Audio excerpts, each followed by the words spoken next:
Welcome to Darkness Notes Coaches, terrifying secrets, and mysterious stories that will make you tremble. There are files sealed in the Ohio Historical Society with no author, no origin date, and no permission to open them. But one of them was accidentally scanned during a digital archiving project in 2003, and what was inside was never meant for public eyes. What if I told you 3 children were born beneath a Quaker meeting house, while bounty hunters roamed above with bloodhounds, and not a single cry was heard? What if I told you that for the next decade, those boys, identical in appearance and terrifying in behavior, quietly rewrote the rules of human understanding without a single entry in a textbook?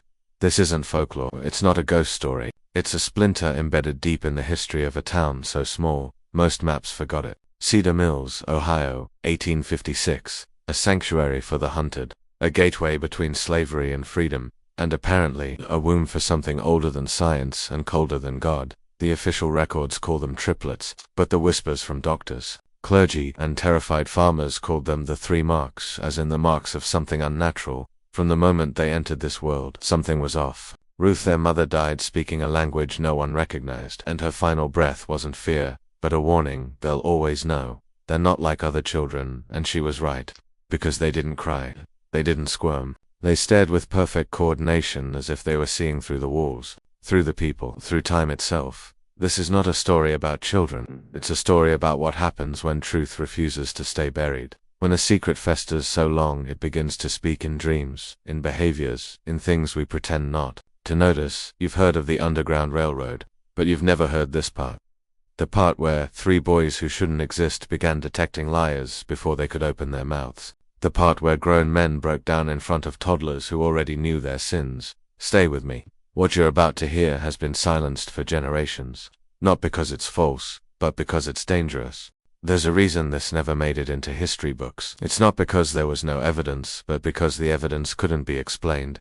After the boys Ezra and Isaac were born in total silence that night, the Quaker matron Martha Whitmore began documenting their development with obsessive precision. She wasn't superstitious, she wasn't emotional. She was methodical, a woman trained in midwifery, childering, and the stoic silence of Quaker life. But what she recorded rattled even her bones. By 6 months old, the triplets moved like a single organism, not similar or identical, would turn their heads at the same moment, track the same empty doorway, stare for minutes at a wall, and, moments later, someone would arrive at that exact spot with anger, guilt, or fear pouring off them like steam. At first, the community dismissed it as coincidence. Babies are sensitive, they said. They pick up on tones. They respond to rhythm. But by their first birthday, something darker began to emerge. The boys rejected lies. Out refused to interact with anyone who spoke dishonestly. It didn't matter how minor the lie was, whether it was about finishing chores or about a name on a visitor's tongue. If someone lied, even unknowingly, the boys would turn away, shut down. Their bodies would stiffen like animals sensing a predator. They weren't reacting to tone. They were reading intent. And that's when people began avoiding them. Not because the boys were cruel or threatening, but because being seen, truly seen by something that could read your interior without permission, changes you. People couldn't bear the exposure, but here's what most terrifying. The triplets didn't seem to want this power. According to Martha's journal, they would weep at night not from hunger or fear but from what she called sorrow without a source. They would cry while whispering to each other in that same liquid language Ruth had used, never taught to them, never heard outside their own circle. They weren't broken. They weren't possessed. They were awake, and they knew what others were hiding. Dr. William Harrison, a local physician and one of the few outside the Quaker community who interacted with the boys, wrote to a colleague in Cincinnati, "Their gaze is not a child's. It's as if they're watching a play where they already know the ending, every actor's secret script. This wasn't a gift, it was a burden, and the burden was growing." By the time the boys turned 2, Cedar Mills had changed. The town still looked the same on the outside: modest homes, a blacksmith shop, a general store, but the people had shifted. Quiet glances, shorter conversations, less laughter, not because of the Garrett brothers or the bounty hunters who still sniffed around the edges of town, but because 3 small boys had become a mirror that no one wanted to look into. They were now walking, speaking in basic sentences, and still whispering that same flowing, watery tongue to each other. No one could decipher it, but the cadence, the rhythm, it didn't sound like imitation. It sounded ancient. The triplets rarely spoke aloud unless asked, but when they did, their words were precise, not toddler gibberish, and not memorized phrases. They asked questions that made people freeze. Why does that man hide his eyes when he walks past Mama Martha? Why does she bury letters under the woodpile? Why is the preacher angry in his sleep? These weren't dreams. These were observations revealed before the adults involved ever spoke of their secrets. It was as if the boys could peer under the surface of reality itself, not just hearing your voice but sensing your vibration, your tension, your guilt. And this is when the knowing look began. It started as a shared glance. All three boys would pause, their heads tilting ever so slightly in perfect sync, and they would stare, not rudely, not aggressively, but in a way that made the blood run cold. Like prey caught in the gaze of something far beyond it, they stared at a traveler who claimed to be a teacher. He left the next morning and was later found to be a bounty hunter working undercover. They stared at a farmer who delivered firewood. A week later, he was discovered to have beaten his wife and buried the evidence. They stared at a young woman who'd come for shelter, smiling sweetly, offering bread and warmth. She had a map, hidden in her bag, routes and names that would have exposed the entire Underground Railroad network in southern Ohio. She never made it back to her handlers. No one spoke of what happened to her, but the boys never looked at her again. They had already seen everything they needed to. Ask yourself this: at what point does perception become prophecy? And what happens to a society that teaches its children to ignore the truth when 3 children can't? The Whitmore basement became more than a shelter. It became a threshold between what was seen and what was felt. A liminal space, guarded not by weapons or locks, but by presence. Word of the boys spread through the whisper networks of the underground. Railroad conductors began altering routes. Freedom seekers started requesting Cedar Mills not for convenience, but for protection. The 3 boys, now just past their 3rd birthday, were quietly becoming the most effective lie detectors in America, and no one outside that dirt road town had a clue. But this is where the pattern starts to fracture, because the triplets weren't just reacting to lies anymore, they were anticipating them. Martha's notes describe an incident in chilling detail. A wagon arrived late one evening, carrying 4 fugitives from Kentucky. Before anyone stepped down, the boys who had been upstairs in the kitchen stood up in unison, walked to the center of the room, and began whispering to each other.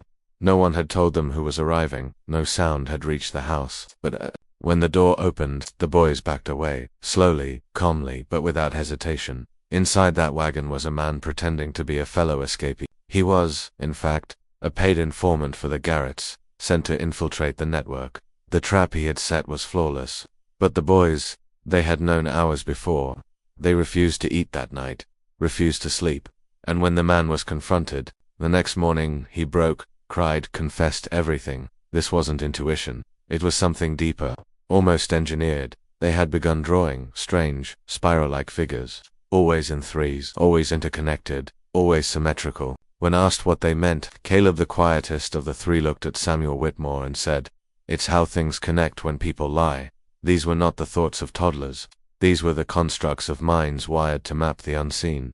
Now here's where it gets darker. The boys began avoiding mirrors. By age 4, they refused to look at their own reflections. When asked why, Ezra, who rarely spoke, said simply, "They don't look back right." It wasn't fear, it was awareness, as if their own image revealed something to them they didn't want the rest of us to see. 3 boys, born in a basement, raised in silence, and now beginning to sense not just truth and deception, but structure. The architecture of human thought itself. By 1860, the nation stood on the edge of civil war, but inside Cedar Mills, something more subtle and far more ancient was unraveling. The triplets were now 4 years old, and though they had never left the county, their presence had begun to ripple far beyond it. Letters written in invisible ink, messages passed between Quaker outposts, men in long coats arriving by nightfall and leaving before dawn, not spies, not scientists, but men who had heard rumors of the boys who see and the Quaker oracles hidden in the hills. They came seeking answers, they left shaken, because the triplets weren't answering questions, they were asking them. Ezra posed one too, a physician from Boston, that left the man pale for hours. If everything you believe comes from books written by men who were afraid to say what they saw, then what exactly do you believe? The boy was 4, and he was right. The triplets' perception had grown from lie detection to pattern recognition. They began to notice what others refused to admit, that most people walk around pretending they are not at war with themselves, pretending their intentions are pure, pretending their fear is morality. They saw the fractures in every adult. And, worse, they saw how the adults protected those fractures. Martha wrote, It is as though the boys suffer not from what people say, but from what they deny. They respond to hypocrisy the way a wound responds to salt. Their abilities began affecting the community's structure. Marriages broke under silent tension. Business partnerships dissolved. Church meetings turned confrontational. Not because the boys interfered, but because they revealed. And that is when the questions became dangerous. One night, Isaac had begun drawing obsessively in chalk on the stone basement. Fleur asked Samuel Whitmore a question he would record in his private journal. Why do you still pray to something you no longer trust? That same night, Samuel broke down, in front of the entire congregation, confessed sins no one had known, admitted doubts he'd hidden for years. And the boys, they didn't judge, they simply nodded. This wasn't moral, this wasn't spiritual, this was biological. They were tuned to the disruption in resonance, the dissonance between word and feeling, between posture and purpose. And they were showing it to everyone. The triplets weren't revealing secrets, they were exposing the architecture of human denial. Cedar Mills, by the spring of 1861, had become a paradox, outwardly peaceful, inwardly trembling. The town's humble citizens, Quakers, abolitionists, and families just trying to survive, now found themselves under a new kind of pressure, not from soldiers, not from politicians, but from three boys whose very existence peeled back the layers everyone else had spent lifetimes building. And what made it worse was that they weren't trying to. The triplets had grown quieter, not withdrawn but observing. You could feel it. When you entered a room they occupied, you knew. It was like stepping into a sanctuary that had teeth. They weren't malicious, but they saw everything. They had stopped reacting visibly to lies. Instead, they would just watch, still calm, their large dark eyes fixated on the person speaking, but no longer blinking. And after a moment the whispering would begin in that strange flowing language no scholar could translate. It was more than unnerving, it was a mirror with no distortion. And not everyone could face it. Some families left Cedar Mills entirely. They said it was the war, the risk, the economy. But those who stayed behind knew better. It was the boys, or more precisely, what the boys revealed. There's a reason the human psyche lies to itself. Denial is a shield. Guilt, when buried, becomes manageable. But the triplets Caleb, Ezra, and Isaac tore through those defenses like a blade through silk. People began having nightmares after speaking with them. Dreams of being stripped bare, interrogated by silent children under black skies. One merchant took his own life after being stared at for several hours during his visit. The note he left simply said, "They know what I did, and they wouldn't stop looking." Here's the part the history books never touch. The boys never accused anyone. They never harmed a soul. But secrets are a poison, and when someone or something brings them to the surface, the host can't always survive the extraction. They were beginning to show signs of synchronization beyond behavior. Shared illnesses, shared dreams. If one was touched by fire, the other two would flinch. If one began humming, the other two would match pitch perfectly within seconds. This wasn't mimicry. It was entanglement. They weren't individuals. They were a system, a biological intelligence distributed across three forms. And the more people tried to understand them, the more those people lost understanding of themselves.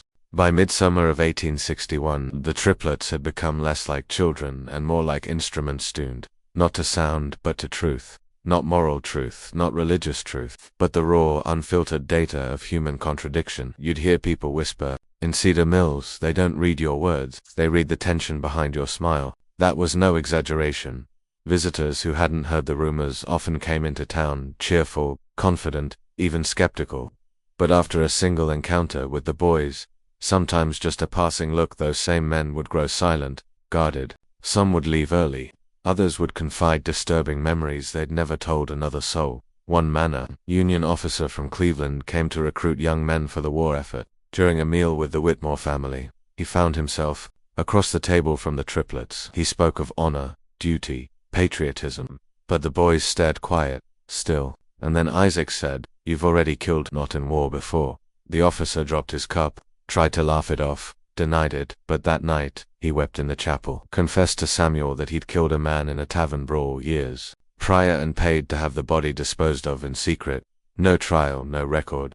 He left the next morning without taking a single recruit. How did the boy know? They weren't guessing. They weren't reading body language. They were pulling data from somewhere else. By age 5, the boys could predict illness before symptoms appeared. They avoided people days before fevers or coughs emerged. One woman they refused to approach later died of tuberculosis. They had sensed the death before the disease, was even visible. But here's where we descend deeper. The boys began refusing to sleep on certain nights, and not just one of them or three. Always the same nights. Always just before something happened, someone went missing. A letter arrived. A storm broke over the hills. They would sit together, cross-legged, whispering in that fluid, unnatural language, drawing on the floor with coal or chalk, sketching what looked like circles within circles, symbols that resembled maps but of what, no one could say. Dr. Harrison, the town physician, wrote in a letter that would later be censored, "They are not clairvoyant, they are not divine, they are tuned to something we have no word for. Not spirit, not sense, not science. I am terrified of what they might become, not because they are evil, but because they are clear." And clarity, in a world built on lies, is the most dangerous weapon of all. Autumn crept into Cedar Mills with a quiet that wasn't natural. The leaves turned, yes, but not with the usual fire of color. Instead, the trees seemed to withdraw, crops withered early, animals grew skittish, and the townspeople began to feel something that hadn't touched them before. Even in the darkest moments of war or famine, paranoia. It wasn't about the Confederates or soldiers or slave catchers. It was about the boys. They were 5 now, no longer cherubic, no longer silent observers. They still rarely spoke, but when they did, it was precise, razor-cut, as if they didn't use words to communicate, but to operate. Samuel Whitmore, once the triplets' greatest protector, began to write more cautiously in his journal. His early entries had described awe, mystery, even pride. "Now I begin to wonder," he wrote, "if they are mirrors or architects." What did he mean? The triplets weren't just responding to the world anymore, they were shaping it. Started small. A man who abused his wife quietly behind locked doors was found wandering the woods, half naked, screaming that the eyes were everywhere. He was later committed to an asylum in New York. He couldn't say what had happened, only that the boys had looked at him during a church gathering, and suddenly he could feel every one of his lies collapsing inward, like a house of glass. A banker who'd embezzled money from abolitionist funds developed a stutter after meeting. Then permanence. His hands trembled every time he spoke. No threats, no accusations, just 3 pairs of eyes, and the weight of being seen. But here's what chilled the town deeper than anything else. The boys had stopped recognizing their own names. Ezra was now calling himself Ash. Caleb answered too low, and Isaac would only respond to third when asked why. He said, "We're not them anymore. They're gone." What had happened? Some claimed it was possession. Others believed they were channeling spirits. But Martha, who had raised them since birthhood, something far more disturbing in a letter, never published. "I believe they have passed beyond identity. They are no longer forming personalities. They are forming functions. They weren't boys anymore. They were becoming instruments of reckoning. And what's worse, they didn't seem to need us anymore." November 1861. Cedar Mills was quiet, but it wasn't peace. It was the kind of silence that clings to you, cold and electric, like the air before lightning. People had stopped speaking openly of the triplets, not out of fear of the boys themselves, but fear of what talking about them unleashed inside others, and inside themselves. The Quaker meetings were still held weekly, the hymns still sung, the bread still baked, but something had shifted, deeply, unmistakably. The community had begun to fracture, not along lines of politics or class but of perception. Some began to believe the boys were messengers, not divine, not demonic, just necessary. They called them the clarifiers. Quietly, behind closed doors, they met and shared notes, observations of behavior changes in their neighbors, confessions suddenly unearthed, families suddenly healed, or broken. Others were convinced this was unnatural, an infection of the mind disguised as revelation. They believed the boys were part of a darker current, something older than language, something that could not be explained by scripture or science. They weren't human anymore, they said. Maybe never were. Tensions rose, fences went up, locks appeared on doors that had never been locked before. Letters stopped being delivered. A sense of surveillance hung in the air, not from soldiers, not from the government, but from the children. And here's where the strange took a darker turn. Animals had begun reacting violently to the triplets. Dogs growled from behind fences as they passed. Horses refused to walk if they were on the same road. Chickens laid blood-streaked eggs after the boys passed by the coop. Then came the drawings, more elaborate now, not chalk sketches, but carvings, symbols, etched into the walls of the church basement, curves that looked like maps, crosses that ended in loops, spirals within spirals. One visiting scholar from Princeton was shown the markings. He turned pale, said they resembled ancient proto-languages found in Anatolia and northern Africa, languages that predate written history, languages that should not have been in the minds of children born in the American frontier. The triplets never explained the symbols. When asked, Isaac simply said, "We don't write them, we remember them." And then on the eve of winter the drawings stopped. The boys stopped speaking, and one by one they began to disappear at night, only to reappear that next morning, eyes darker, clothes untouched, and no one, not even Martha, could say where they'd been. It was December 4th, 1861, when the frost first refused to melt in Cedar Mills, not just in the shadows but in full sun. Ice stayed on the branches long past midday, as though time itself had become hesitant. That was the morning Samuel Whit's journal changed tone entirely. His entry began simply, "They are no longer returning from sleep. They are returning from somewhere else."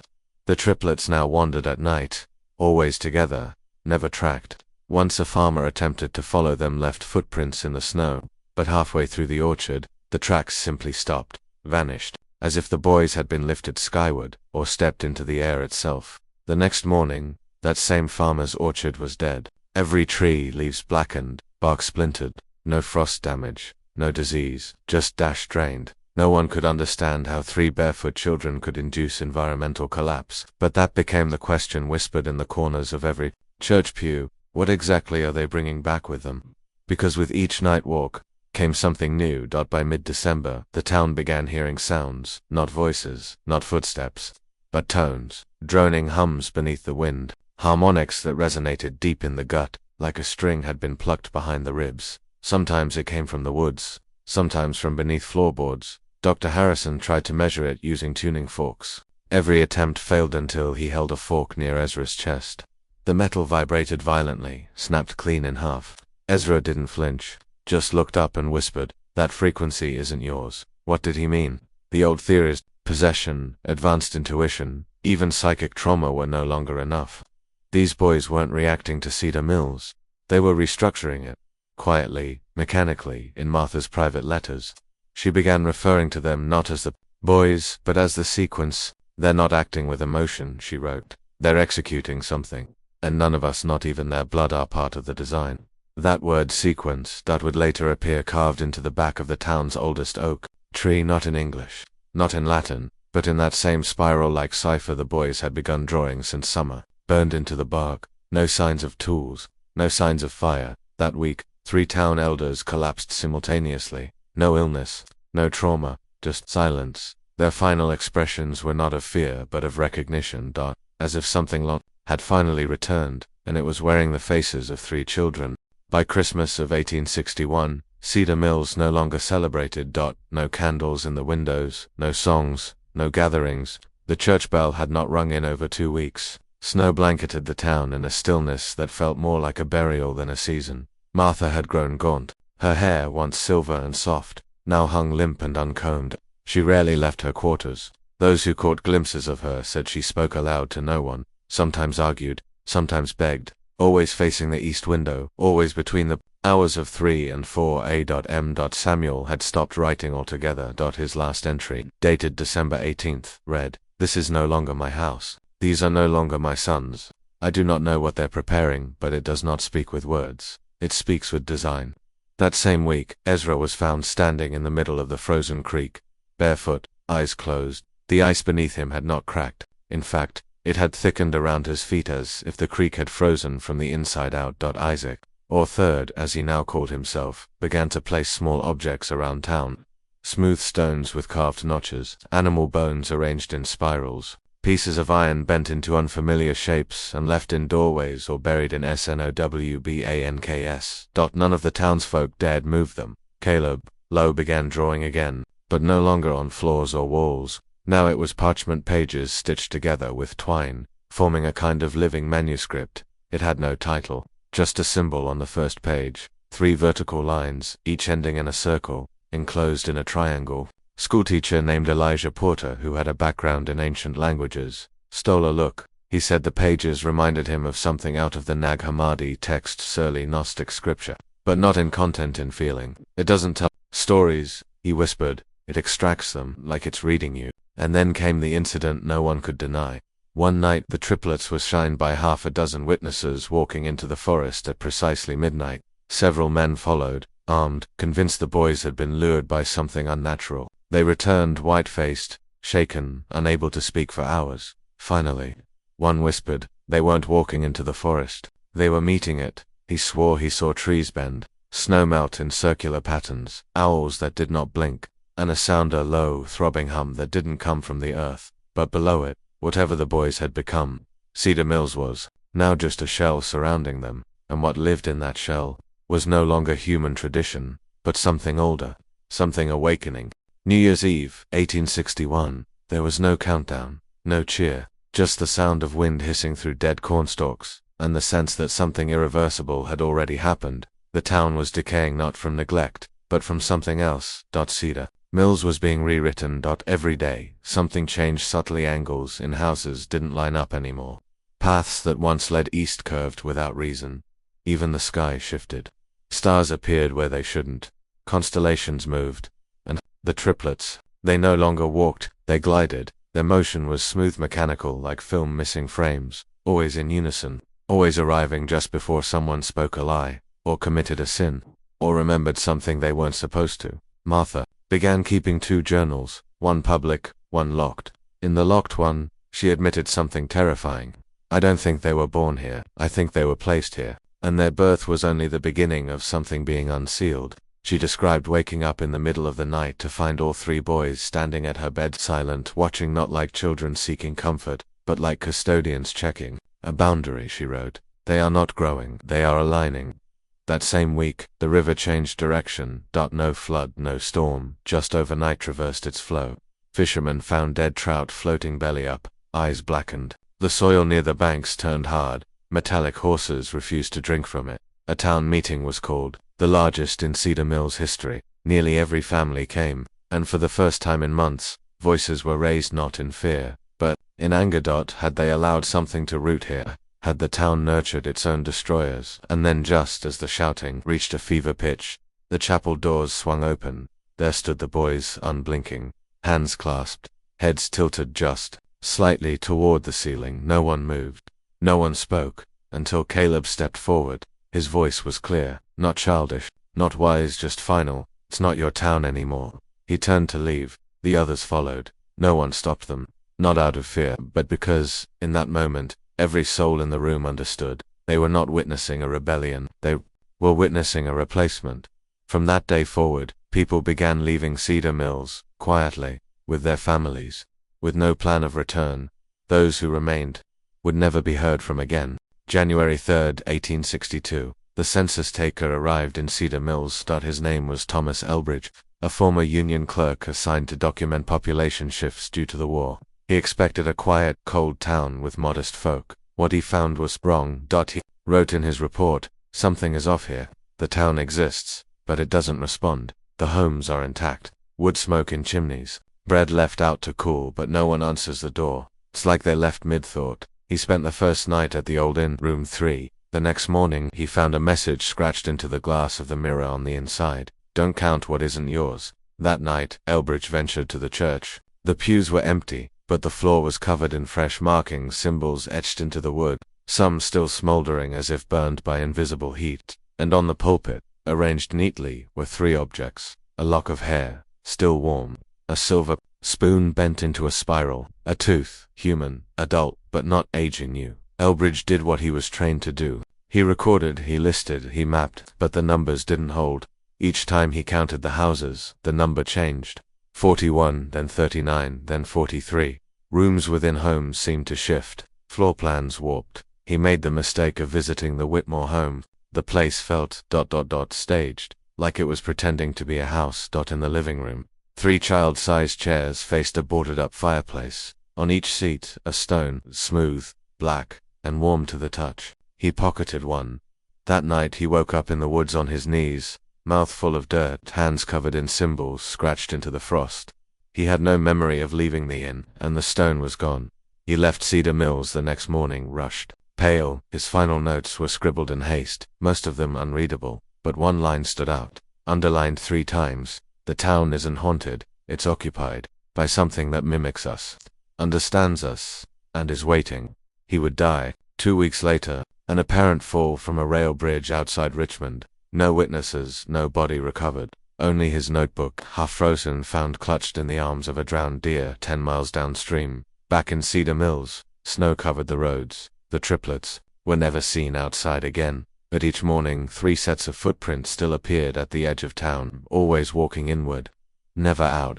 By mid-January 1862, the very land around Cedar Mills had started to fracture. Crows flew in spirals for hours above the fields, never landing. Dogs howled without pause, then fell silent and stayed that way. Old-growth trees began to lean, not from wind, but toward the Whitmore property as if magnetized, and still, no one could explain the strange blue light seen pulsing from the basement window of the Whitmore house. The building had been silent for weeks, curtains drawn, chimney cold, yet every third night, like clockwork, that blue glow would throb against the snow. It didn't flicker like firelight, it pulsed, like breath, like a signal. The only person who dared approach was Anna Livingston, a midwife who claimed she had once delivered the boys and felt something wrong in their bones. She believed they were not just changed but being fed something. On January 14th, she wrapped herself in wool, brought a lantern, and walked the path to the Whitmore place. She never knocked, just entered. What she found was described in her journal, later recovered from the woods outside town. The house breathes, not metaphorically. The walls exhale. The wallpaper is damp not from rot but from warmth. There are voices coming from beneath the floorboards, but they are not words, they're instructions, pulses, commands. She described the dining table, empty, save for 3 iron nails standing on their heads, perfectly balanced, unmoving, humming faintly, and the smell of own blood and lavender. When she opened the cellar door, her lantern blew out. She did not scream, but 3 hours later, a passing trader found her standing in the center of the road, barefoot, nightgown soaked to her knees in some black resin. Her eyes were open but unmoving, locked upward, lips blue, pulse normal. She spoke only once. "They're not becoming us. We're becoming them."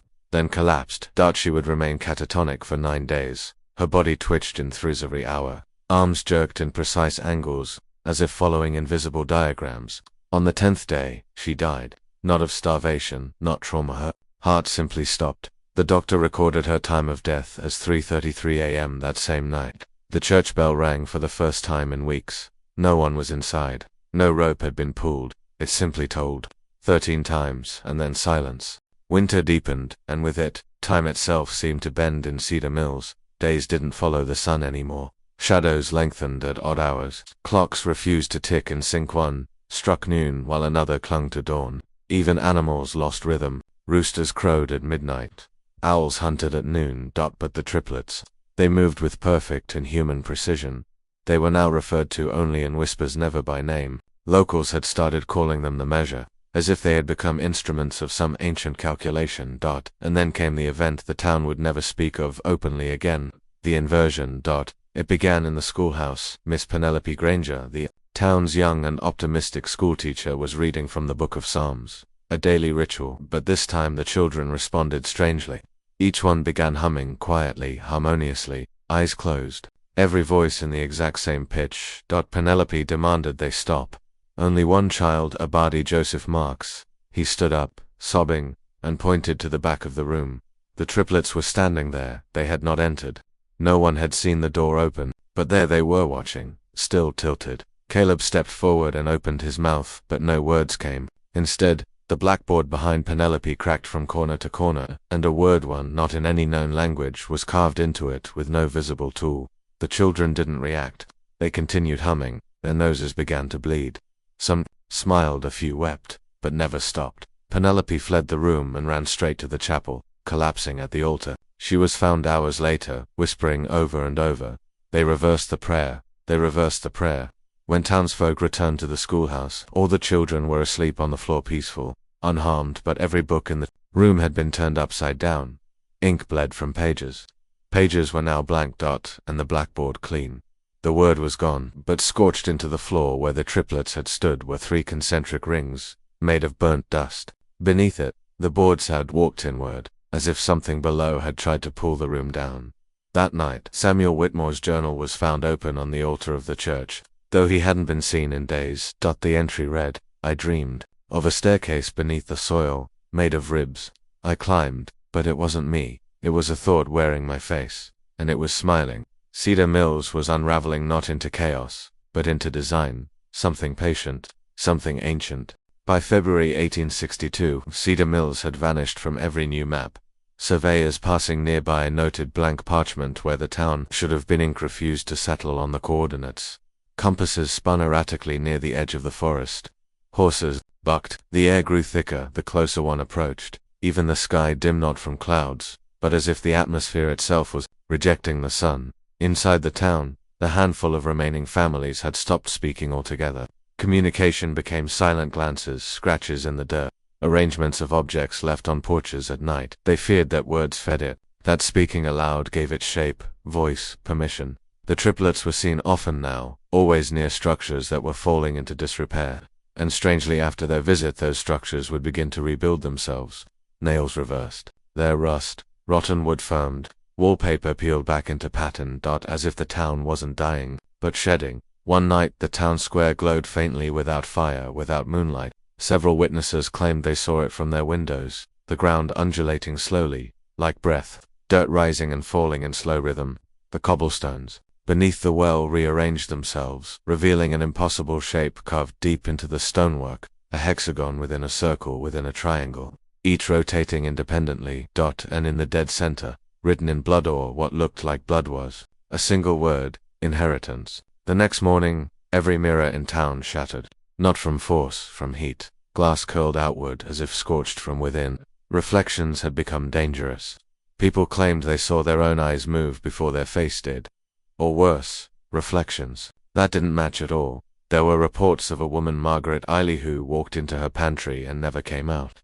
The door was only 18 inches deep. Her husband opened it a moment later and found it led to a corridor that shouldn't exist, stretching dozens of feet, carved in stone, with flickering oil lamps already lit. He went in. He did not return. The corridor vanished the next day. Triplets began appearing in dreams again, but now they were older, taller, their skin thin and pale, like wax, their eyes deep, blackened sockets, not empty, but too full. Watching from behind something, they no longer stood together. They surrounded the dreamer, and every dream ended the same way, with the whisper beneath your house, there is another. February 9th, 1862. A night so cold it cracked the bark from trees is remembered in Cedar Mills as the knocking. It began precisely at 2:17 a.m. all at once. Every door, every wall, every floorboard in every home. Knock, knock, knock 3 times, exactly the same rhythm. No wind, no footsteps, no voices, just the sound, and the unbearable knowing that something was asking to be let in. People reported hiding in root cellars, praying, weeping, holding their breath. But no one opened the door. Except one.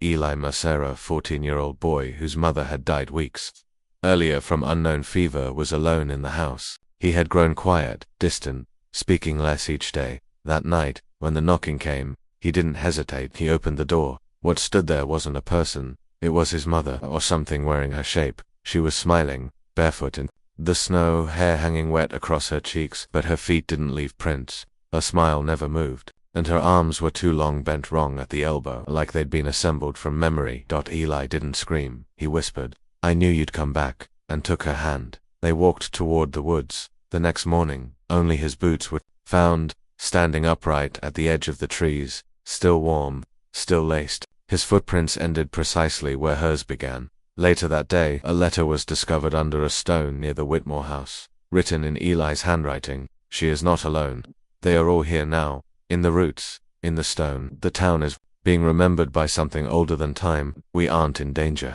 We're being replaced." And beneath that, 3 symbols were scrawled, the same ones from the church, the cellar, the schoolhouse. That evening, a black rain fell over Cedar Mills, thick, sticky, not water, not tar.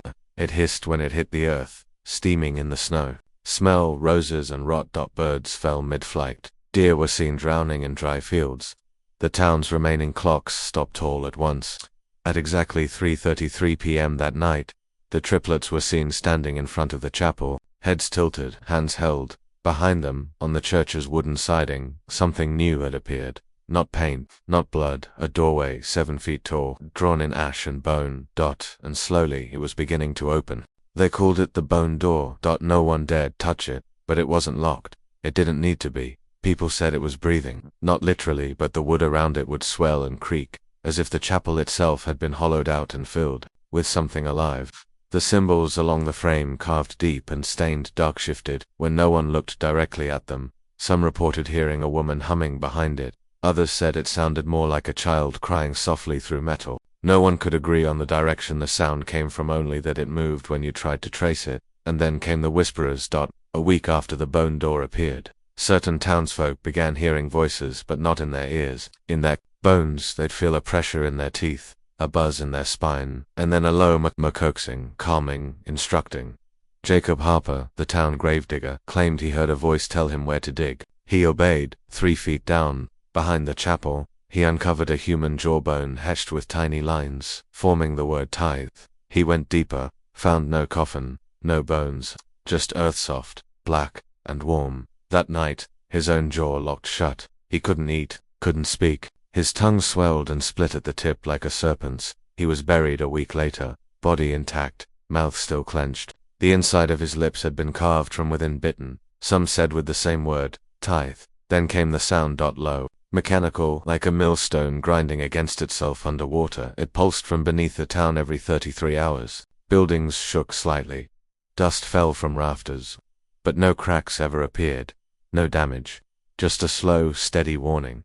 The triplets stopped appearing during the day, but strange markings began showing up on windows across town. 3 dots arranged in a downward triangle, always on the inside of the glass, always drawn in condensation, even when the air was dry. The few who remained understood what it meant. The door wasn't opening to let something out, it was drawing them in. One by one, a new entry was found nailed to the church altar, unsigned. She waits in the roots, in the hollow beneath your house. Every silence is her breath, every crack is her eye. You do not live here anymore. And under the final line, 3 red fingerprints, child-sized, burned into the wood. That night, the bone door pulsed red. By late March, Cedar Mills had no more sky. No sunrise, no sunset, only a thick gray dome above the town like smoke trapped beneath glass. Light still came, but it had no source, no direction, and it cast no shadows. Birds stopped flying overhead. Insects disappeared. Even time felt folded, as if the days looped but never landed. The bone door now bled, constantly, just in pulses. Once a day, always just after 3:33 a.m., thick black fluid would seep from its edges and crawl down the chapel wall. The wood drank it like ink into parchment. Father Elbridge, the town's last remaining preacher, stood watch over it each night. He'd stopped preaching weeks ago, but insisted on guarding the church. On March 29th, he finally entered the bone door. Witnesses, just 3, saw him remove his crucifix, kiss it, and walk through. The door did not swing open, it simply unfolded, folding into itself like fabric. He did not scream. An hour later, the triplets returned. They came down the center of town with ashes in their hands, scattering them with slow, deliberate grace. Their eyes were no longer black but silver, shimmering like mirrors under moonlight. Wherever the ashes fell, grass withered, stones cracked, animals nearby went limp and died without a sound. That it wasn't death. It was clearing, a preparation. Then something changed. A sound echoed across town, not a voice, but a melody. A lullaby, unfamiliar but intimate, like something from childhood that had been surgically removed from memory. People froze where they stood. Tears ran down their faces without meaning to. Knees buckled. It came from beneath the town that night. Henry Griggs, caretaker of the mill, attempted to flee Cedar Mills with his wife and newborn. He never made it past the northern tree line. They found the wagon overturned, wheels melted, no tracks beyond it. The child was gone. The mother had no memory of even giving birth. Henry was found 2 days later, wandering the edge of town, naked, holding a shard of glass. His tongue had been cut out, and on his chest, carved in clean lines, "The offering has been taken. The remainder must sing." What followed became known as the humming days. Everyone in town began humming the same strange melody from the lullaby. Even the ones who couldn't hear, even the mute, even the mad. Each day at 3:33 a.m., the bone door would open a little more. Not by force, by invitation. April 3rd, 1862. The day the bone door fully opened. It made no sound. At exactly 3:33 a.m., the entire town fell still. Clocks paused. Fireplaces froze mid-flame. Chickens stopped mid-step, suspended in unnatural quiet. The lullaby ended. And the door, fold by fold, peeled away into the void behind it. Not darkness. Not even absence. but a reverse of space, a pulsing corridor of bone, bark, and teeth, leading downward, as if beneath the roots of the chapel, the town, the earth. And standing just at its threshold was Eli Mercer. He wasn't a boy anymore. He wore black. His eyes were closed, his skin smooth and pale as candle wax, bore no pores, no blemish, just calm. He smiled without warmth, raising one finger to his lips in a universal command of silence. Behind him stood the triplets, taller, translucent, their forms vibrating between child and shadow, and deeper still, in the corridor, shapes moved, large, crawling, breathing. Some swore they heard whispers of names coming from that place. Old names, family names, names that had been scratched off birth records generations ago. That morning, the town began to forget itself. Signs lost their letters. Books bled ink. Street names blurred like fogged glass. Even people's memories slipped. Wives forgot husbands. Children wandered in confusion. Homes felt foreign. They weren't just being erased. They were being rewritten, all at once. Everyone in Cedar Mills began to dream the same dream. A vision of a church sinking into the ground, brick by brick, a door yawning wide, and beneath it, a woman without a face, arms outstretched, whispering, "You were never real until I remembered you." When they awoke, their fingernails had grown several inches. Teeth felt loose, skin peeled in places, revealing writing beneath. Like ink under the flesh. The message was always the same. It is your turn to hum. The entire town ceased to speak from that day forward. Not by choice. They physically couldn't. Tongues lay heavy. Vocal cords stopped vibrating. The only sound remaining was the hum, the melody now baked into the bones of Cedar Mills. Into its windows, its trees, its soil. The bone door remained open, not a passage, not a warning, but a mouth, and it was learning to speak. By April 6th, Cedar Mills was no longer marked on any map. Literally. Surveyors and travelers reported blank parchment where the town once was, or ink so smudged it looked like a bruise on the paper. Even postal routes skipped over it. Letters, sent in or out, were returned with the phrase, "No such destination." Those who tried to leave the town on foot found themselves walking in circles. Every road turned back inward. Forest paths twisted unnaturally. One woman, Margaret Dillaway, claimed she walked north for 3 days, only to find herself entering her own backyard from the wrong direction. But inside Cedar Mills, things had grown quieter. Too quiet. The humming had gone underground literally. It now echoed through floorboards, well shafts, and the hollow spaces between walls. It became something you felt in your molars, in the joints of your fingers, and the people changed. They no longer blinked as often. They moved slower, more fluidly, like they were moving through syrup. When spoken to, they tilted their heads, but didn't respond. Smiling wasn't gone. It had become perfectly symmetrical. On April 9th, a man named Joseph Pike attempted something unthinkable. He set fire to the chapel. He used kerosene, matches, prayer. Witnesses only two said that flames licked the bone door but didn't touch it. The wood surrounding it blackened and cracked, but the door remained cold, clean, unharmed. Then Joseph began to scream, not from fire but from inside his head. He clawed at his temples, tearing skin, until he collapsed. What the survivors found was beyond madness. Every single tooth in his mouth had been turned inward, grown backward into his skull like nails, and in his stomach, carved from the inside, the words, "No side exit, only return." That night, Joseph's house burned to the ground without any source of ignition. The fire was blue, and it left no ash. Just a small circle of stone where the house once stood. At the center of the stone was a handprint, a child's, pressed so deep into the rock it cracked it. By April 12th, the town forgot the year. No one could say it aloud. Not the date, not their ages, not even their own names. All calendars had melted. Not burned, melted, like wax. And on the southern side of town, in the field behind the mill, a second door appeared, this one wider, carved directly into the ground, like a trapdoor made of bone. It was not shut, it was breathing. April 14th, the second door opened, unlike the bone door in the chapel, which unfolded quietly and deliberately. This one shuddered open, as if being forced by something massive and unwilling. The earth around it split like old skin. A sickening crack echoed across the fields, loud enough to knock birds from the sky, but no birds fell, because there were none left. The town had gone hollow. Every step echoed. Every cough carried for miles. Buildings stood, but their insides rotted. Wood peeled like wet paper. Walls wept moisture that smelled like iron and milk. Trees grew upside down, roots clawing at the air like fingers, and then the sounding began. It started with the children, those who remained. They walked in single file toward the second door, barefoot, heads tilted back, eyes rolled wide. From their mouths came a noise that wasn't a voice, but a note, pure, sustained, not loud but piercing. Each child added a new frequency, layering the sound into something impossibly harmonic, a chord of being, vibrating not through the air, but through thought itself. Adults who heard it collapsed. Some vomited, others bled from the ears.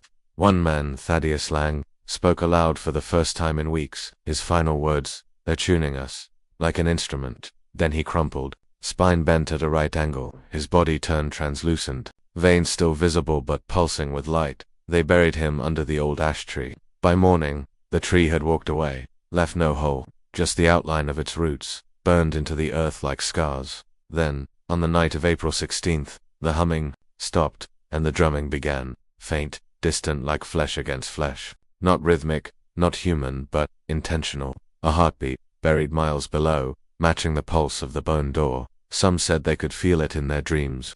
Wet, hot, demanding. One girl, 7-year-old Clara May, drew it in charcoal on every wall of her home, a massive circular drum, surrounded by 13 faceless women, each with 3 arms, their mouths stitched shut, and beneath them, scrawled in shaky, uneven letters, "She will dress in our voices." On April 17th, clocks began to run backward, and with them, memories. People remembered being buried alive. They remembered prayers they'd never said. They remembered standing in line to give their names to something smiling from behind the second door. By April 18th, no one remembered the sky. And the bone door whispered, for the first time, "Almost ready."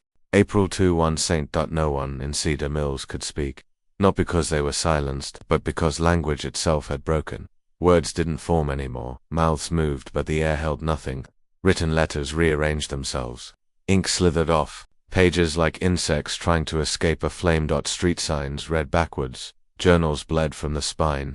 Even names on graves reversed not into nonsense, but into something older, something carved in glyphs of bone and echo. The schoolhouse bell began to ring on its own, every hour. 13 times, no rope moved, no wind stirred, but the chime was wet, like metal soaked in blood, and after every toll something would vanish. First it was birds, then insects, then color. By April 22nd, the town was monochrome, not black and white, but drained of meaning. Trees were gray, fire was gray, blood ran clear, and the people, they moved in loops. Women hanging laundry over and over, men sharpening tools with no blades, children drawing spirals in dirt that no longer stuck to skin.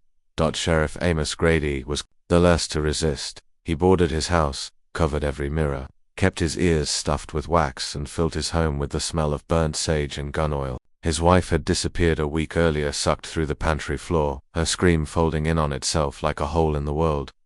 On the night of April 23rd, he left a final note: "It's not a door, it's a memory, and we're inside it." They found his body the next morning, but not all of it, just the top of his skull, perfectly sliced off, placed gently in the center of his bed, like a crown. Inside, where his brain should have been, was a moth, still alive, wings made of folded parchment. When they opened it, it unfolded once, then again, 7 times.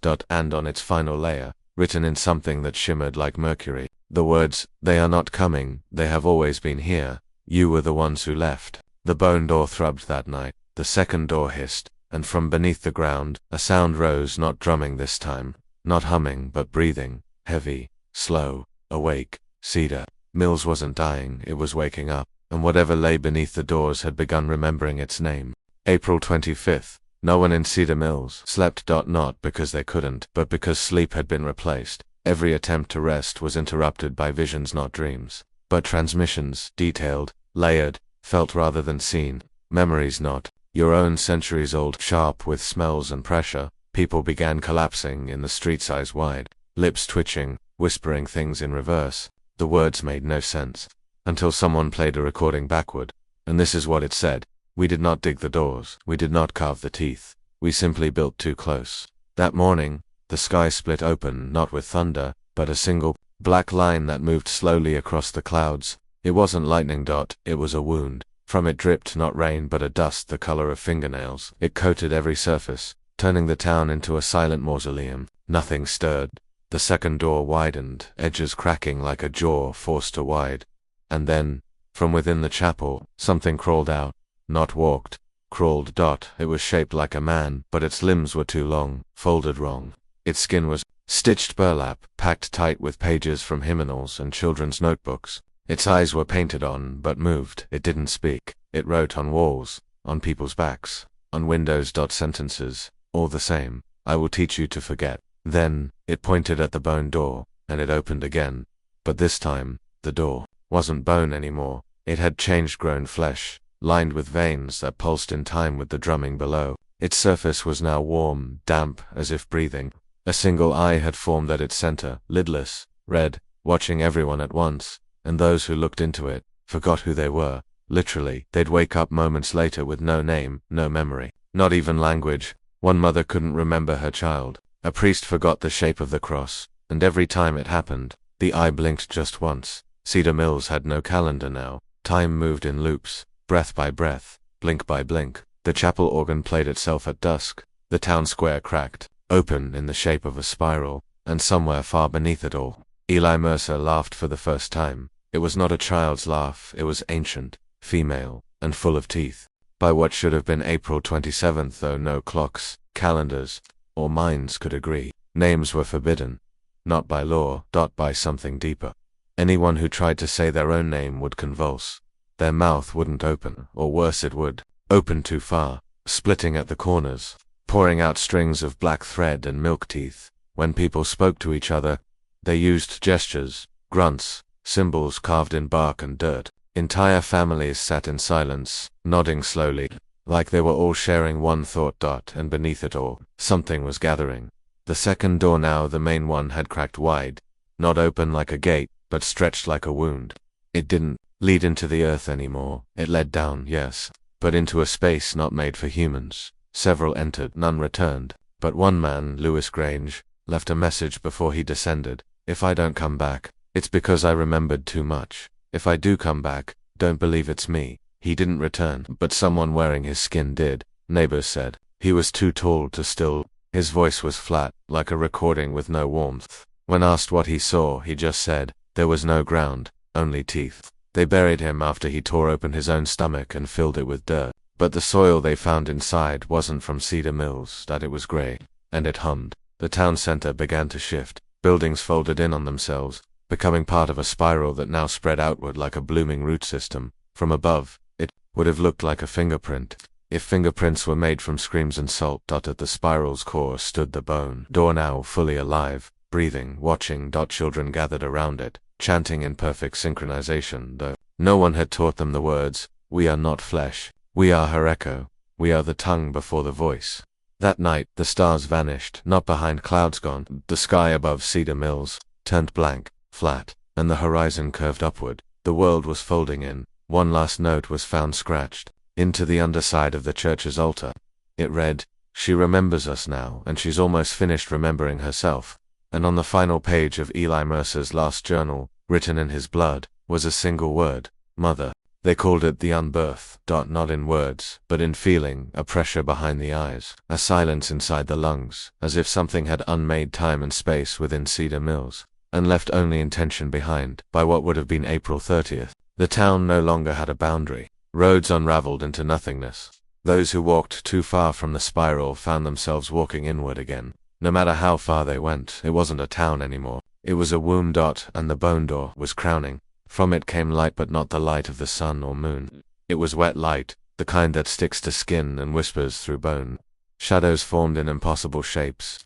Triangles with too many angles, circles that opened like mouths. In the town square, every mirror turned black, not shattered, just vanished. And in their place appeared reflections of a world that hadn't happened yet, where the sky bled white and the ground pulsed like muscle. Every person remaining, those who still had skin, form, or memory, was marked. A small burn behind the left ear. It wasn't fire. It was a symbol, one that changed each day, rearranging itself like a living sentence. Some tried to scratch it off.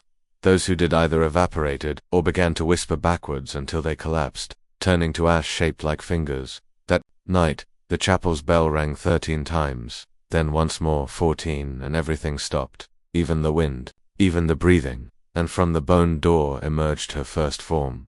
Not tall, not grotesque, but small, almost childlike. Her skin was black and shining, like wet obsidian. She had no face, just a smooth surface where features should have been, and fingernails on her eyelids. She didn't walk. She hovered as if gravity bowed to her. The townspeople knelt, though they didn't know why. They didn't remember how to pray, but they remembered submission, and in a voice that filled the soil rather than the ears, she spoke. You gave me names. You buried me in faith. You stitched me in silence.